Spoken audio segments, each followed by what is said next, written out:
Alright, hello everyone and welcome back to my Fallout 4 Mod Spotlight series, where today we are having a look at the Incendiary Launcher mod, which is another one being released by Degenerate Tech for the Commonwealth Weapon expansion.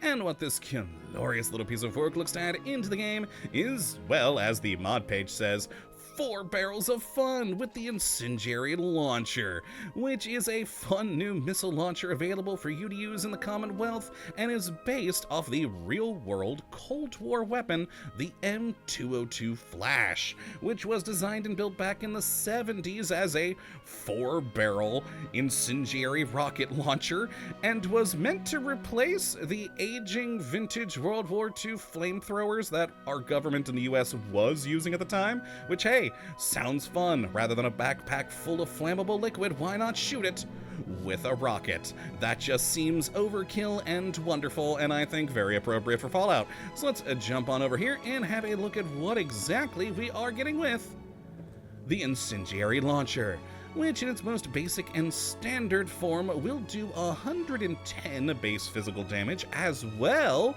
as 10 energy damage using a standard missile with a firing rate of 25, range of 155, accuracy of 61 for a fairly hefty weight of 16.4. Not too bad there at all. And as you can see, it's a pretty good looking weapon. I mean, it's a pretty simplistic looking weapon, but it certainly looks the part for the M202 Flash from all of the pictures I have seen. But, you know, what details we do get are pretty nice. I mean, the weapon itself, like I said, even in the real world, is a pretty simple thing. It's 4 tubes in a box with a trigger. But, you know, we do still get some fun details, like the info about the rocket launcher right there, which I think is a nice little touch. And all in all, it just looks great and, of course, serves its purpose. Now, as for the modifications, we do got a pretty decent number of them. It's a little over 24 different things to change up on the rocket launcher here. But it's mostly in general usability and things like that. We're really not going to eke out a lot of extra damage with the modifications, which is something we'll talk a little bit more about in a little bit. But mostly these are going to help you increase things like range, recoil, reload speed, and of course some fun accessories, things like that. Not too bad though. Now, as for how you do get your hands on one of these lovely things, well, it's pretty simple. You're gonna have to wait till level 24. And at that point, you'll start seeing them on Wasteland bosses, super mutants, and of course also in stores. Now, as with usual with a lot of these Commonwealth weapon expansion mods, you can also find several out in the Commonwealth, and we have 3 unique varieties of this one you can go out there to find if you don't want to wait till level 24. But all in all, still not that bad of a wait. So let's head on over here and take a look at what all we do have in terms of modifications, starting with the receiver category, where we've only got a couple of things in here of standard calibrated hair trigger, light frame, and heavy frame. And really, these are the minimal amounts of change to the damage you're seeing. The light frame loses 1 point of physical damage, and the heavy frame gains 1 point of additional damage there. So yeah, not a lot of change there, and sadly, unlike some of the other mods we've had from the Commonwealth weapon expansion, we don't have any ammo category in here. So the only way you're going to be able to up this damage further is using perks, and with Demolition Man, if you put full 4 points into that, this actually will still be pretty decent at 210 physical damage here for the explosives on the Incendiary Launcher. So you can still get some pretty alright damage, but it's not going to be the most powerful thing ever, but still not too shabby. Now, in the barrel category, we've got the standard, a bayonet one if you want to bash things, a long barrel for improved range, heavy barrel for better range and recoil, and a stabilized barrel for better accuracy and recoil. And honestly, I think that one's my favorite just because it looks pretty freaking awesome. Now, then in the grip category, we've got a standard heavy grip for better bash and a light grip for better action point cost, which is always nice to see. And then in the sights, we've got a standard laser, reflex, and short scope to use. And finally, in accessories, we've got those charms we've been seeing more in these mods recently, which is pretty fun. So we've got a strength charm, perception, endurance, charisma, intelligence, agility, and luck charm there, all to help out with different things like intimidation chance, critical rate, reload speed, etc. So very good to see all those there, and just add a little bit of extra fun to the gun, a nice little aesthetic to it, and of course, a bit of improvement. Always nice. Now, let us pop back out and grab my 2 modified versions, though I guess we really don't need the 2 modified versions, considering, well, it's not like we changed up damage types or things like that, so, but still, I'll go grab my 2 that I made here. I think this is the one we'll use against the Deathclaw later, because it's just fun, and test this thing out against these. Which it's explosive, we should stand back a little bit more. And not just explosive, it's also incendiary, which besides using the Demolition Man perk to up the damage to 210, another fun part about this is, of course, it's incendiary, and if I fire, well, it's gonna light everything around it on fire. So it's kind of a mix between a grenade and a Molotov, all in one. You get the explosive boom that's gonna do a fair amount of damage and, you know, use Demolition Man to get even more damage. And then you have the fire lasting for a while, lighting everything on fire. And that's, well, that's just great. So fire away the remaining 3 shots.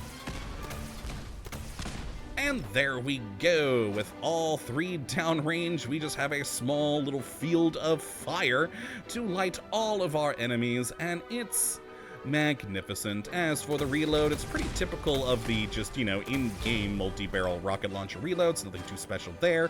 But of course, the parts look quite good with the reload. You can see the missiles in there and all when you put it back in. Very nice. And honestly, just the standard scope on this thing isn't that bad. Frankly, it's more than functional for this thing, for you to lay down just a gigantic sea of flames for your enemy to have to deal with. We've even got fire all the way over there. Nice. It really does. It really is fun spreading all that fire around the world, so you get some nice secondary damage with any enemies that are in the zone of fire, which is just magnificent. Now, as for the other ones here, well, I mean, we'll still fire them, but not a whole lot of change to them. I mean, this one, of course, I added the spikes, so we have the bash damage, and of course, it does have that laser sight there, so we have that instead, which, you know, isn't bad, but will get lost at distance and in brighter things, like you can see there, but still perfectly acceptable and perfect for bashing. Good times.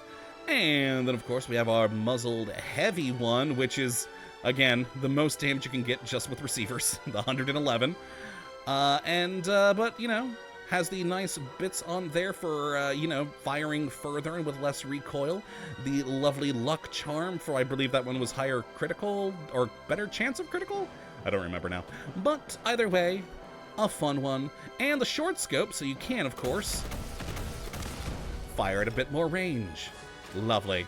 Probably should have downloaded see-through scope so that we could see through the thing, because it is kind of large and takes up a lot of the screen. Kind of blinds you for most of the time, but nonetheless, still magnificent. So let's go and grab ourselves a Deathclaw and see how this thing works against him.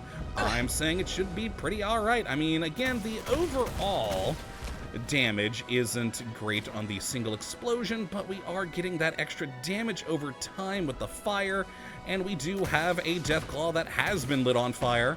So, yeah, not too shabby in the slightest. Though, boy, yeah, I really should install see-through scopes. Wow, that really does take up a lot of the screen. Come back, Deathclaw, I need to burn you more. And, oh god, I didn't kill him, I didn't kill him, I didn't kill him. I was really hoping I would have with that last 4. Why is there fire back there? Huh. That's surprising and slightly terrifying. You know what? He is around the corner. We might actually be able to kill him just with splash damage and fire. Just launch all that. Yup, he died. Alright, let's use one where I can actually see a thing. There we go, and use you with the laser sight on there. And another Deathclaw. Lovely. Hello. Eat laser-fired missiles. Ooh, that was 4 pretty decent shots on him. And of course, he is on fire. Excellent. 4 more pretty good shots. Still wondering how the fire spread. Oh my god, we got...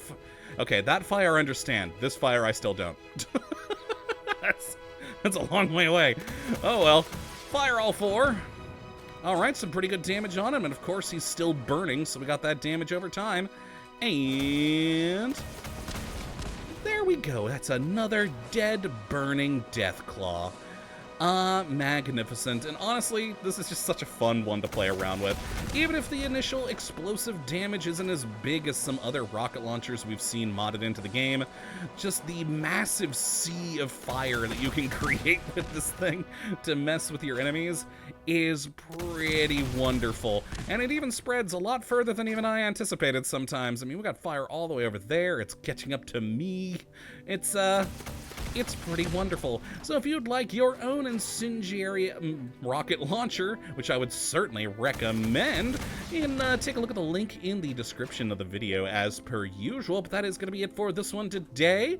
So hopefully you all have enjoyed our little look at the incendiary launcher and come back for whatever mod we do look at next. But until that time, thank you for watching as always. We'll have a good one.